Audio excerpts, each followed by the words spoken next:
देश का संविधान देश के हर नागरिकों को मौलिक अधिकार देता है। मौलिक अधिकारों के साथ साथ देश का हर नागरिक अभिव्यक्ति की स्वतंत्रता देता है। मोदी राज में आम जनता की आवाज उठाने, भ्रष्टाचार के खिलाफ आवाज उठाना गुनाह हो गया है। दुनिया के सबसे बड़े लोकतांत्रिक देश में आज आम आदमी की आवाज उठाना, भ्रष्टाचार के खिलाफ आवाज उठाना गुनाह हो गया है।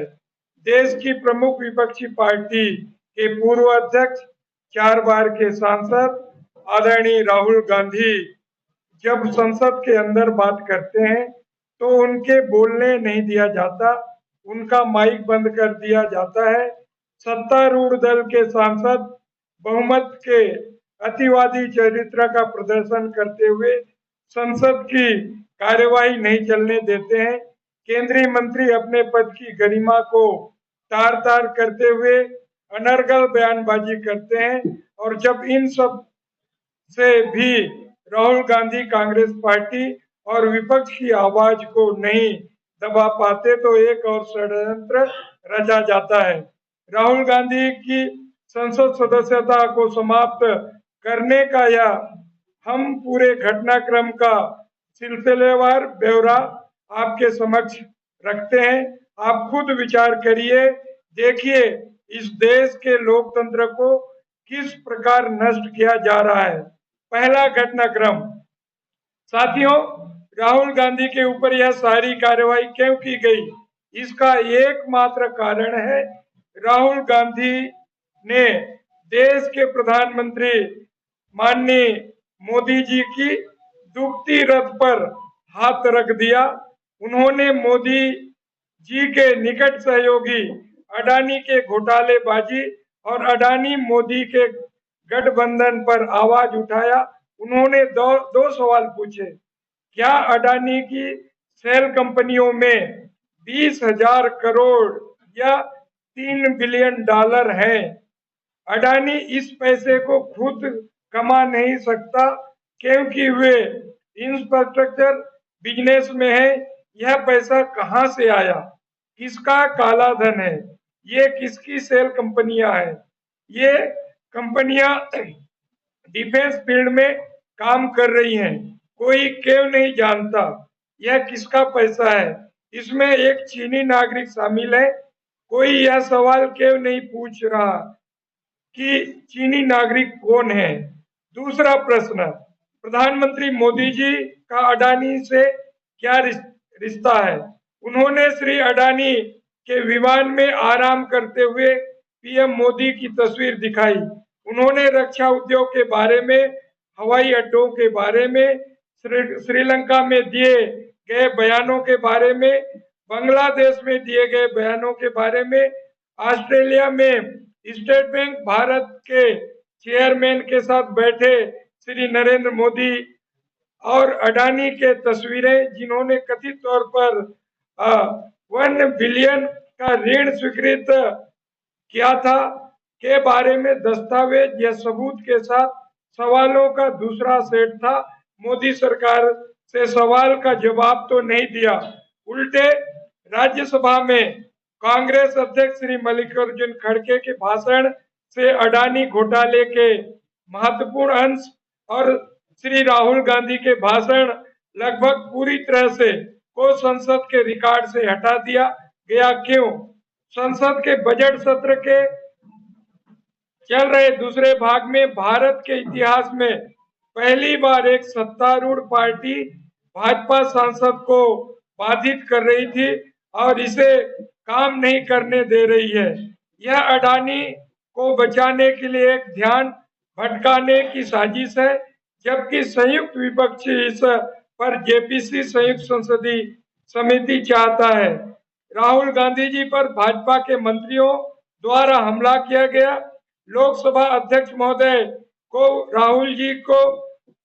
राहुल जी ने 2 लिखित अनुरोध किए, उनके संसद में जवाब देने, उसके बाद तीसरी बार अध्यक्ष जी से मीटिंग भी की, पर तीनों अनुरोधों के बावजूद अध्यक्ष जी ने संसद में उन्हें बोलने का अवसर देने से इनकार कर दिया।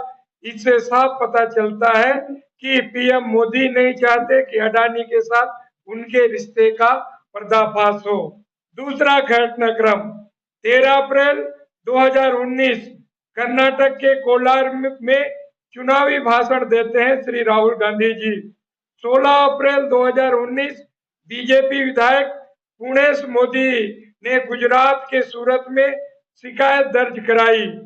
27 मार्च 2022 शिकायतकर्ता ने अपनी शिकायत पर गुजरात उच्च न्यायालय से रोक लगाने की मांग की, हाईकोर्ट से रोक लगा दी। 7 फरवरी 2023 श्री राहुल गांधी जी ने लोकसभा में अडानी और पीएम मोदी जी के रिश्तों पर सवाल उठाते हुए भाषण दिया।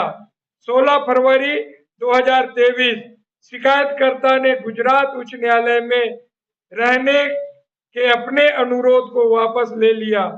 27 फरवरी 2023 निचली अदालत में सुनवाई फिर से शुरू हुई। 23 मार्च 2023 ट्रायल कोर्ट ने श्री राहुल गांधी जी को दोषी ठहराया और अधिकतम 2 साल की सजा सुनवाई। लोकसभा सचिवालय ने 24 घंटे के भीतर राहुल गांधी जी की संसद सदस्यता रद्द कर दी। हम न्यायिक प्रक्रिया पर कोई टिप्पणी नहीं करेंगे, आगे हम कानूनी लड़ाई लड़ेंगे। राहुल गांधी जी सदस्यता रद्द करने के 3 दिनों के अंदर लोकसभा के गृह समिति ने राहुल गांधी जी को मकान खाली करने के लिए 30 दिन का नोटिस दे दिया। यह सारी कार्यवाही यह बताने के लिए पर्याप्त है कि इस तानाशाही और असहिष्णुता सरकार चल रही है। बीजेपी की ध्यान भटकाने के लिए 3 हास्यास्पद आरोप से साबित होती है। सबसे पहले उन्होंने दावा किया कि राहुल गांधी जी ने विदेशी ताकतों से लंदन में भारत की मदद करने के लिए कहा। ये एक सफेद झूठ है। अगर कोई उनके वक्तव्यों को ध्यान से देखे तो उन्होंने कहा कि भारत का अंदरूनी मामला है, हम स्वयं इसका हल निकालने में सक्षम है। दूसरा, भाजपा अब झूठ का हवा खड़ा कर रही है कि श्री राहुल गांधी ओबीसी को सिर्फ निशाना इसलिए बनाया क्योंकि उन्होंने पीएम मोदी से एक सवाल किया था। ध्यान भटकाने का एक और बोगस हथकंडा, जो व्यक्ति एकता फैलाने के लिए भारत की एकता, अखंडता, भाईचारा के लिए 4000 किलोमीटर पदयात्रा कर सकता है, वैसा व्यक्ति कोई धर्म विशेष, संप्रदाय विशेष, जाति विशेष के लिए ऐसे शब्द के बारे में नहीं कह सकता जो लगभग 4000 किलोमीटर पदयात्राएं चली। तीसरा, सूरत गुजरात में एक निचली अदालत के फैसले 24 घंटे के भीतर भाजपा ने श्री गांधी को लोकसभा में उसका सदस्यता को रद्द करने के लिए बिजली की गति से काम किया। भले ही अदालत ने उन्हें उच्चतम न्यायालय से अपील करने के लिए 30 दिन का समय दिया था, भाजपा श्री राहुल गांधी से इतना डरती क्यों है?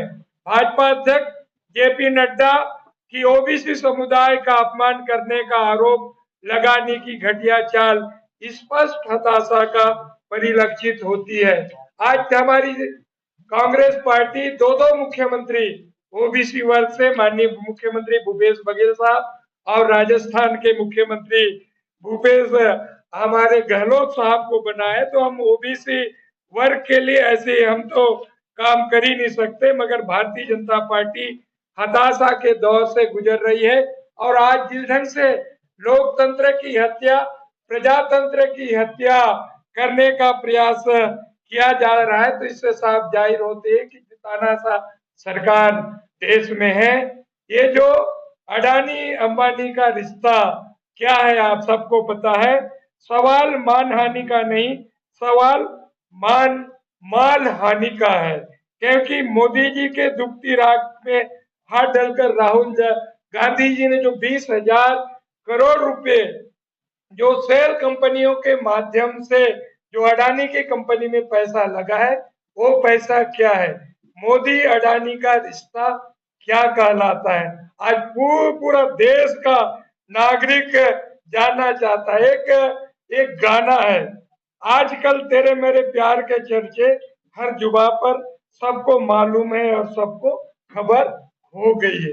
आम जनता भी जान रहा है कि मोदी जी, अडानी जी की पैसा क्या है।